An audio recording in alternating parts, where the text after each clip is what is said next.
سورہ انفال سورت نمبر 8۔ میں شروع کرتا ہوں اللہ تعالیٰ کے نام سے جو نہایت مہربان بڑا رحم کرنے والا ہے۔ یہ لوگ آپ سے غنیمتوں کا حکم دریافت کرتے ہیں، آپ فرما دیجئے کہ یہ غنیمتیں اللہ کی ہیں اور رسول کی ہیں، سو تم اللہ سے ڈرو اور اپنے باہمی تعلقات کی اصلاح کرو اور اللہ تعالیٰ اور اس کے رسول کی اطاعت کرو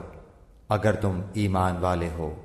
بس ایمان والے تو ایسے ہوتے ہیں کہ جب اللہ تعالیٰ کا ذکر آتا ہے تو ان کے قلوب ڈر جاتے ہیں، اور جب اللہ کی آیتیں ان کو پڑھ کر سنائی جاتی ہیں تو وہ آیتیں ان کے ایمان کو اور زیادہ کر دیتی ہیں،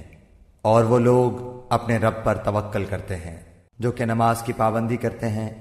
اور ہم نے ان کو جو کچھ دیا ہے وہ اس میں سے خرچ کرتے ہیں۔ سچے ایمان والے یہ لوگ ہیں، ان کے لیے بڑے درجے ہیں ان کے رب کے پاس، اور مغفرت اور عزت کی روزی ہے۔ جیسا کہ آپ کے رب نے آپ کے گھر سے حق کے ساتھ آپ کو روانہ کیا،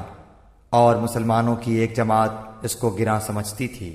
وہ اس حق کے بارے میں اس کے بعد کہ اس کا ظہور ہو گیا تھا آپ سے اس طرح جھگڑ رہے تھے کہ گویا کوئی ان کو موت کی طرف ہانکے لیے جاتا ہے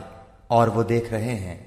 اور تم لوگ اس وقت کو یاد کرو جب کہ اللہ تم سے ان دو جماعتوں میں سے ایک کا وعدہ کرتا تھا کہ وہ تمہارے ہاتھ آ جائے گی،